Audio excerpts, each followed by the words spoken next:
وړمه ورځ کابل کې د جانبس خبرو د افغانانو سخت غوسه راوپاروله. ټولنیزو رسنیو کې پرې سخت بحث روان ده. هغه و چې د اشرف غني نوره حوصله ختمه شوه او غاښ ماتونکی جواب یې ورکړ. ملګرو راځئ چې ارګ څه وایي قدرمنو لیدونکو. السلام علیکم. ارګ وروسته له هغې چې په کابل کې د امریکا سفیر جانبس په یو ټول شموله حکومت په جوړولو ټینګار وکړ، ارګ یې په غبرګون کې ویلي چې په واک کې د نورو ډلو ورشریکول د راتلونکي ولسمشر صلاحیت دی او هغه به یې په اړه تصمیم نیسي.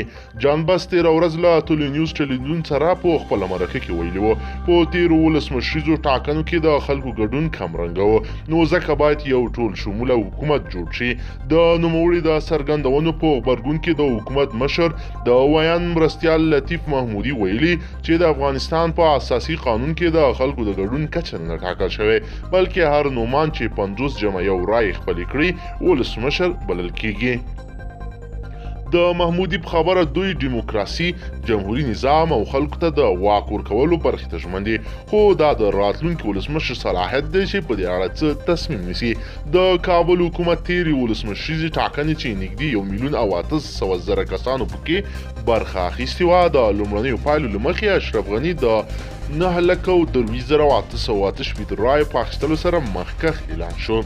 جانبس تېره ورځ د اشرف غني وړل شوي رایو ته په اشارې ویلي وو هغه ولسمشر چې رایې تر 1 میلیون لا کمې وي ډېر سیاسي اعتبار نه لري.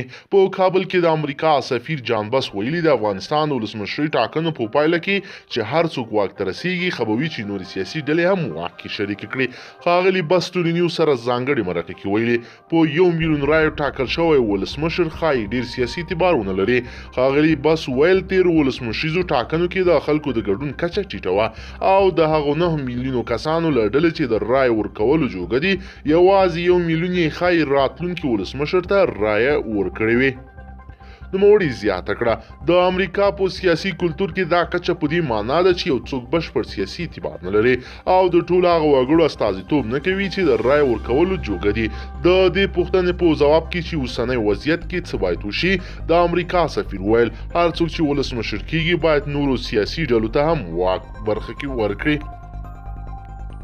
جانبس زیاته کړه راتلونکي ولسمشر باید داسې چلند وکړي چې ټولې ډلې ټپل احساس وکړي چې حکومت کې ونډه لري او غږ یې اورېدل کیږي.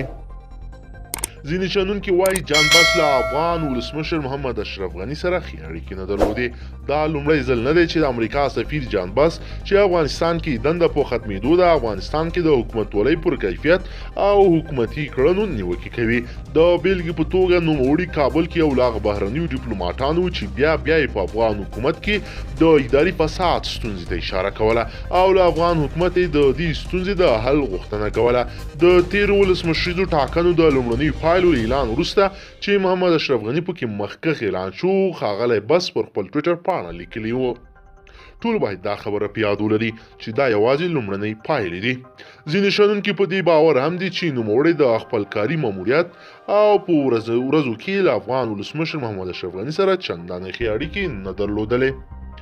قدرمنو لیدونکو که چیرې غواړئ چې ورته تازه او مهمو پیښو څخه ځان ډېر ژر او په لنډو کې خبر کړئ، زموږ چینل د سره ضرور سبسکرایب کړئ او ویډیو سره حتما لایک کړئ.